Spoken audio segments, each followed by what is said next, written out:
ಸಾಯಂಕಾಲ ಕೆಲಸ ಮುಗಿಸ್ಕೊಂಡು ಮನೆಗ್ ಬರೋಷ್ಟೊತ್ತ ಎಂತೆಂತ ಹಸುಗಳು ಬಂದಿದ್ವು ಗೊತ್ತಾ ಇವತ್ತು ಬೆಳಗ್ಗೆನೆ ಕೊತ್ಮೀರ್ ಸೊಪ್ಪು ಒಣಗೋಗ್ತೈತೆ ಅನ್ಬಿಟ್ಟು ಮೋಟರ್ ಸ್ಟಾರ್ಟ್ ಮಾಡ್ಬಿಟ್ಟು ನೀರ್ ಕೂಡ ಬಿಟ್ಟಿದ್ದೆ. ಇದನ್ನೆಲ್ಲ ನೋಡ್ಕೊಂಡು ಹೊಸಮನೆ ಹತ್ರ ಹೋಗೋಷ್ಟೊತ್ತ ನೆನೆ ಸಾಯಂಕಾಲ ಬೋರ್ ಮೋಟರ್ ಎತ್ಬಿಟ್ಟು ಆಚೆ ಕೂಡ ಇಕ್ಕಿದ್ರು ರೆಡಿ ಮಾಡಿಸ್ಕೊಂಬಂದು ಪಂಪ್ ಒಳಗಡೆ ಟೆಸ್ಟ್ ಬೇರಿಂಗ್ ಹೋಗಿತ್ತು ಅನ್ಬಿಟ್ಟು ಹಾಕ್ಸ್ಕೊಂಬಂದು ಎತ್ಕೊಂಬಂದು ಇಕ್ಕಿದ್ರು. ಅದೇ ತರ ಹೊಸ ಪೈಪ್ ಎಲ್ಲೋಯ್ತು ಅಂತ ನಾನು ಹುಡ್ತಾ ಇದ್ರೆ ಬರೀ ಖಾಲಿ ಪೈಪ್ ನ ಓಲ್ ಒಳಗಡೆ ಬಿಟ್ಬಿಟ್ಟವ್ರೆ. ಕೆಲ್ಸಕ್ ಟೈಮ್ ಆಯ್ತು ಅಂತ ರೆಡಿ ಆಗಿ ಕಂಪ್ನಿ ಕಡೆ ಹೋಗಿ ಸಾಯಂಕಾಲ ಕೆಲಸ ಮುಗಿಸ್ಕೊಂಡು ಮನೆಗ್ ಬರೋ ಅಷ್ಟೊತ್ತ 3 ತರ ಹಸುಗಳು ಕೂಡ ಇಳಿಸಿದ್ರು. 2 ತುಂಬಾ ಹಸುಗಳು, 4 ಪಟ್ಟೆಗಳು, 3 ಕರುಗಳು ಕೂಡ ಇಳಿಸಿದ್ರು. ಇವತ್ತು 3 ತರ ಅನ್ಬಿಟ್ಟು ಬರೀ 3 ತೋರಿಸ್ತಾವನಲ್ಲ ಅನ್ಕೊಂಬೋದು ನೀವೆಲ್ಲ. ನನ್ನ ಜಾಗ ಸಾಲಿಲ್ಲ ಅಂತ ಇಲ್ಲಿ ಕೂಡ ಕಟ್ಟಾಕಿರೋದು. ಇನ್ ಮಿಕ್ಕಿರೋ ಹಸುಗಳನ್ನೆಲ್ಲ ಈ ಕಡೆ ಕಟ್ಟಾಕಿದ್ರೆ ಈ ಸೈಡ್ ಆಗಿರೋ ಎಲ್ಲ ಮನೆ ಹಸುಗಳು. ಈ ಕಡೆ ಒಂದು ಹಸುವ ಮಾರೋದು ತುಂಬಾ ಹಸುವ. ನಿಮ್ ಕ್ಯಾರ್ಕನ ಹಸುಗಳು ಬೇಕಾದ್ರೆ ಕಾಲ್ ಮಾಡ್ರಿ. ಅದೇ ತರ ನಿಮ್ ಮನೆಗೆ ಯಾವಾಗಾದ್ರೂ ಹಸುಗಳು ಕೊಡವಿದ್ರೆ ನಮ್ಗ ಕಾಲ್ ಮಾಡಿದ್ರೆ ವ್ಯಾಪಾರ ಕೂಡ ಮಾಡ್ಕೊಂತೀವಿ. ಬಂದು ನಿಮ್ಮನ್ನ ಕಾಂಟ್ಯಾಕ್ಟ್ ಮಾಡೋದು ಹೆಂಗೆ ಅಂತ ಕೇಳಿದವ್ರಿಗೆಲ್ಲ ಸ್ಕ್ರೀನ್ ಮೇಲೆ ನಂಬರ್ ಕೊಟ್ಟಿರ್ತೀನಿ. ಅದ್ ನಮ್ಮ ಮಾವಂದಾಗಿರ್ತೈತೆ. ಆ ನಂಬರ್ ಬಂದ್ಬಿಟ್ಟು ನಂದೇ ಅನ್ಬಿಟ್ಟು ಕನ್ಫ್ಯೂಸ್ ಮಾಡ್ಕೊಂಡು ಫೋನ್ ಮಾಡಕ್ಕ ತಲೆ ತಿನ್ನಕ ಹೋಗ್ಬೇಡ್ರಿ. ಹಸುಗಳು ಬೇಕಾದ್ರೆ ಮಾತ್ರ ಈ ನಂಬರ್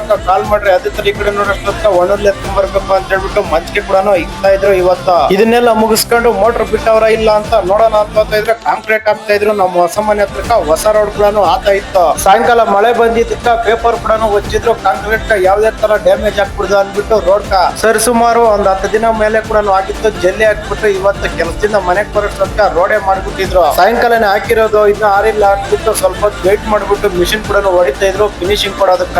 ಒಂದ್ ಕಡೆ ಈ ತರ ಮಿಷಿನ್ ಹೊಡಿತಾ ಇದ್ರೆ ಇನ್ನೊಂದ್ ಕಡೆ ರಫ್ ಆಗಿ ಬ್ರಷ್ ಆಗಿ ತರ ಎಳ್ಕೊಂಡ್ ಕೂಡ ಬರ್ತಾ ಇದ್ರು. ಅಂದಂಗೆ ಇವತ್ತು ವಿಡಿಯೋ ಇಷ್ಟೇ. ನಾನ್ ಮಾಡೋ ವಿಡಿಯೋಸ್ ನಿಮ್ಗೆಲ್ಲ ಇಷ್ಟ ಆದ್ರೆ ಲೈಕ್ ಮಾಡಿ, ಫಾಲೋ ಮಾಡಿ, ಶೇರ್ ಮಾಡಿ, ಅದೇ ತರ ಸಪೋರ್ಟ್ ಮಾಡಿ.